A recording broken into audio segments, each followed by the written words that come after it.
Brought to you by V-Guard. मी काल म्हणजे मी मुंबईलाच होतो आणि नेमकी काल ती दुर्दैवी घटना त्या ठिकाणी घडली। 5-6 दिवसापूर्वी जामनेरपासून एक 5-6 किलोमीटर चिंचखेडा म्हणून गाव आहे, तिथे एक लहान मुलगी 5-6 वर्षाची मुलगी खेळत असताना एक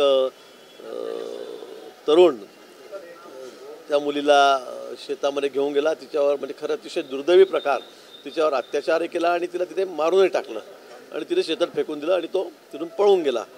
आणि नंतर ते डिटेक्टिव्ह झालं कोणी केलं काय केलं कोण घेऊन गेलं होतं म्हणून, पण त्यानंतर मग पोलीस सगळे सतर्क झालेत, सगळ्या दूर सगळ्या टीम पाठवल्यात, आजूबाजूच्या गावातले कार्यकर्तेसुद्धा रात्रंदिवस 2 दिवस त्याला शोधत होते, पूर्ण जंगल त्यांनी छानून मारलं।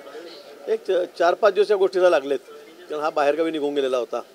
आणि मग नंतर कालच तो भुसावळला त्या ठिकाणी डिटेक्ट झाला, सापडला आणि तिथे जाऊन तरुणांनी काही त्याला चांगला चोपही दिला। पण त्यांची अशी मागणी होती तरुणांची जामनेर पोलीस स्टेशनला आल्यानंतर की त्याला आमच्या ताब्यामध्ये द्या, त्याला आम्हाला इथे शिक्षा द्यायची आहे। पण मला असं वाटतं की पोलीस तसं करू शकत नव्हते, मग त्याला जळगावला घेऊन गेले, भुसावळून परस्पर जामनेरला आणलंच नाही आणि त्यामुळे मॉब थोडा आक्रमक झाला। जामनेर पोलीस स्टेशनवर त्यांनी मोर्चा आणला, बघता बघता खूप लोक म्हणजे त्या ठिकाणी जमलेत। भाइयों बहनों, उनके राज में पावर रहे अनस्टेबल और हम रखे सब स्मूथ और स्टेबल।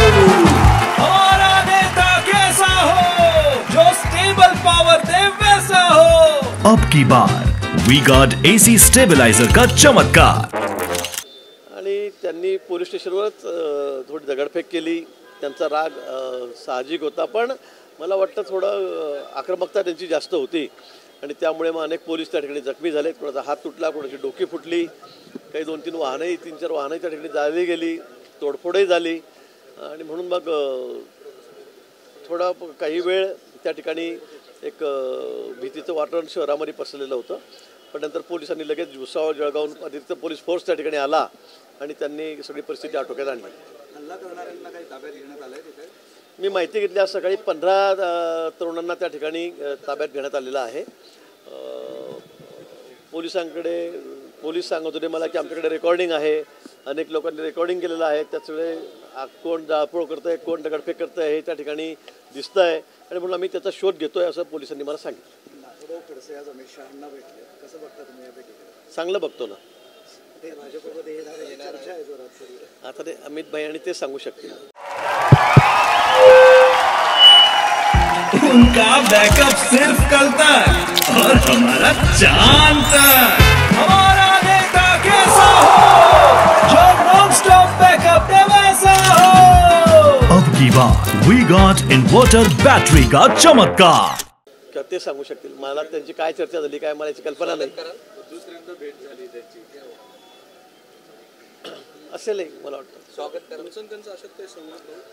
आमचा अशात नाही कशातच नाही, आमचा संवाद नसतो। बरं, नाशिकच्या निवडणुकीचा एक मुद्दा आहे, तिथे एक उमेदवार अजित पवार वेगळा देणार होते, मात्र भाजपने शिंदे गटाच्या उमेदवाराला पाठिंबा दिला अशी चर्चा आहे, असा निर्णय झाला नाही आमचा तिन्ही गटांचा, कारण तिथे ऑलरेडीच दराडे म्हणून जे आमदार आहेत MLC ते आधीपासून त्या ठिकाणी ते आमदार सिटिंग आमदारच आहेत आणि त्यामुळे ती जागा शिवसेनेचीच आहे, शिंदे गटाचीच आहे आणि म्हणून त्यांनी तोच उमेदवार पुन्हा त्या ठिकाणी दिलेला आहे, दराडे साहेबांना त्या ठिकाणी दिलेला आहे।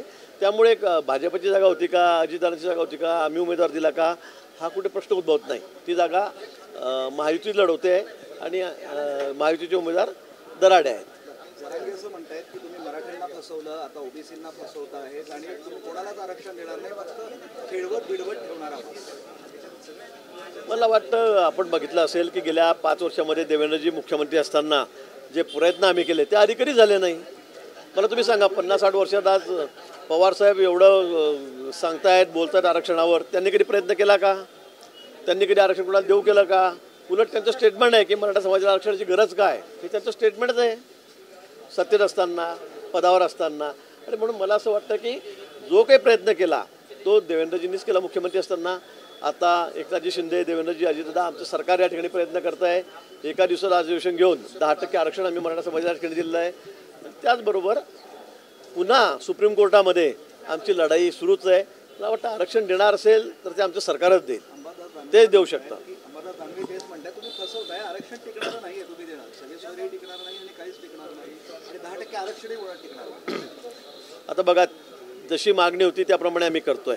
आता टिकणारच नाही म्हटलं तर मग त्याला काय अर्थ? तुम्हीच सांगतायत, तुम्हीच मागणी करतायत, तुम्हीच जरांगे पाटलांना सपोर्टही करतायत, केला पाहिजे. मला त्याबद्दल नाही, ज्यांना गरज आहे त्यांना आरक्षण मिळालं पाहिजे, हे याची भूमिका शासनाची.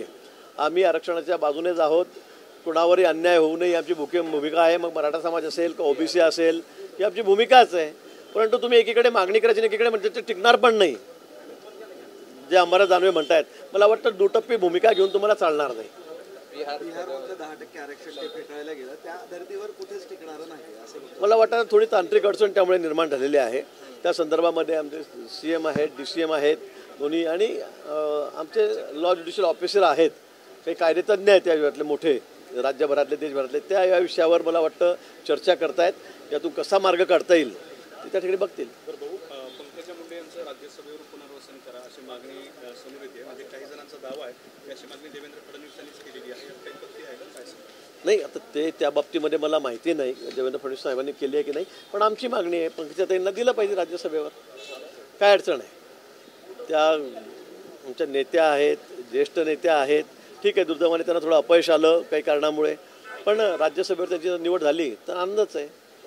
दुसरा आणखी एक असा मुद्दा आहे की रामदास कदमांनी काल स्टेटमेंट केलं होतं. म्हणजे त्याला उत्तर देताना हसन मुश्रीफ म्हणाले की शिंदे गटाच्या ज्या 3 जागा आहेत त्या तिरंगी लढतीमुळे निवडून आलेल्या आहेत आणि मुंबईतल्या विजयाबद्दलही शंका आहे असं ते म्हणतात. मी आता सगळ्यांना हे सांगणार की बाबा सगळ्यांनी थोडं आता शांत राहावं. निकाल लागलेला आहे. आता एकमेकांवर आरोप दोषारोप करण्यापेक्षा मला वाटतं पुढच्या विधानसभेची तयारी सर्वांनी करावी.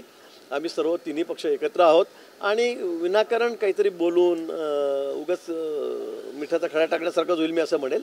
एकमेकावर दोषारोप करायचे, एकमेकांबद्दलच नेत्यांनी बोलावं, मला वाटतं हे काही योग्य नाही. आज बैठक आहे त्यावेळेला मी CM साहेब, DCM साहेब तिघी नेत्यांशी मी सुद्धा या संदर्भामध्ये बोलणार आहे. संध्याकाळी जी बैठक आहे अखेरचा प्रश्न, त्यात सकारात्मक चर्चा निघेल, मार्ग निघेल, तोडगा निघेल. मला वाटतं तोडगा निघत असतो. कुठलीही चर्चा असू द्या, कुठलाही प्रश्न असू द्या, त्यावर चर्चा होऊन मार्ग निघत असतो. पण त्या संदर्भात चर्चा केली पाहिजे. मी आता आंदोलन ठिकाणी गेलो त्यावेळेला प्राध्यापक लक्ष्मणरावना मी तेच म्हणालो, प्राध्यापक वाघमारेंना मी तेच म्हणालो, प्राध्यापक नाही पण वाघमारेंना मी तेच म्हणालो की बाबा तुम्ही तुमचा प्रतिनिधी पाठवा, जिथं तुम्ही इथे बसून राहाल, आम्ही तिथे, आम्ही येऊ, आम्ही निघून जाऊ, पण आपले जे तज्ज्ञ त्या विषयातले या गोष्टींना माहिती आहे त्या 5-6 लोकांना आपण पाठवा.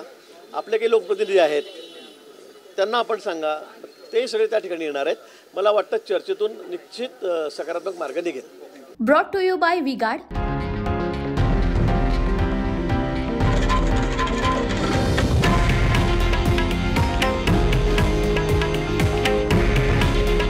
हे आहे देशातील नंबर 1 न्यूज नेटवर्क आणि आपण पाहत आहात TV9 मराठी. काळजी तुमची, हित महाराष्ट्राचं.